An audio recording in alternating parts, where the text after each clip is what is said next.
So we're still working with current liabilities. This is short-term notes payable. I'm going to use the example of a $10,000 note with a 12% annual interest rate and a duration of 4 months. But first, there's a few things that you need to know about notes payable. They are written documents, so they're legally enforceable, more so than, say, an accounts payable. They involve interest expense that builds up over the life of the note. And the notes payable are going to come on and off the books at their face value, which would be the principal amount of $10,000, not involving the interest. So they'd come on the books at that face value of $10,000. And if they are short-term, they're payable within a year or the operating cycle, whichever is greater. All right, so you get the note payable to begin with. Here we are.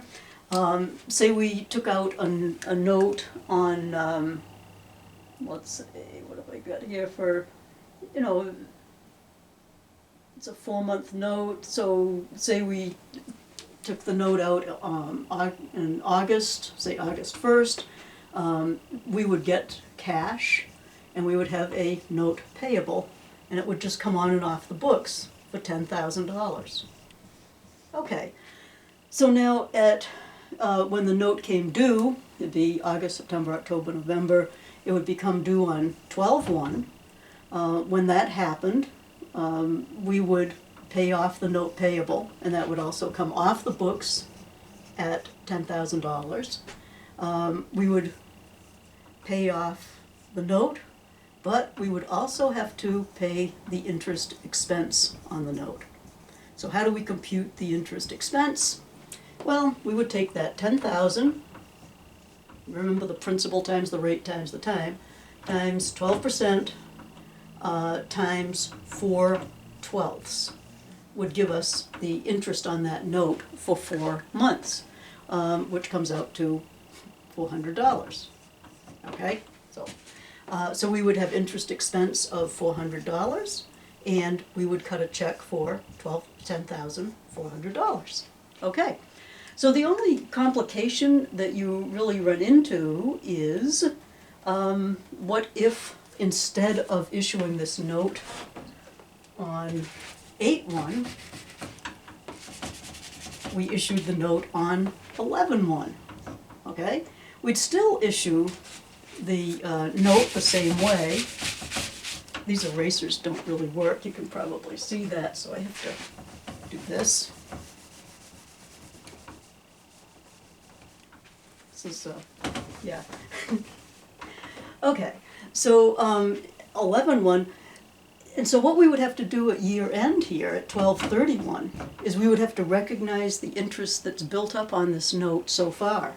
So at 12/31, we'd make the adjusting entry, interest expense, and we would have interest payable. And how much would that be? Well, it would be, for November, December, that would be 2 months worth. So that would be $200 of interest that has built up or accrued on that note so far. So then it's a 4-month note. So here's November, December, January, February, so it would be due on March 1st. And on March 1st, we would have paid off the note, and that comes on and off the books at its face value. We would also pay off the interest payable that we did in the last journal entry for $200. But then it's a 4-month note. We also would have interest expense that would be recognized in the current year, and that would be the other $200. And we would write the same check for the $10,400 that we owe on the note. Okay, so the important thing to remember is that when a note, that you have to accrue the interest at year end if for the interest that's been building up on that note during the year, and then when you pay off in the next year, You'll make sure to pay off that interest payable that you already booked here, and then you have to record the rest of the interest expense on that note.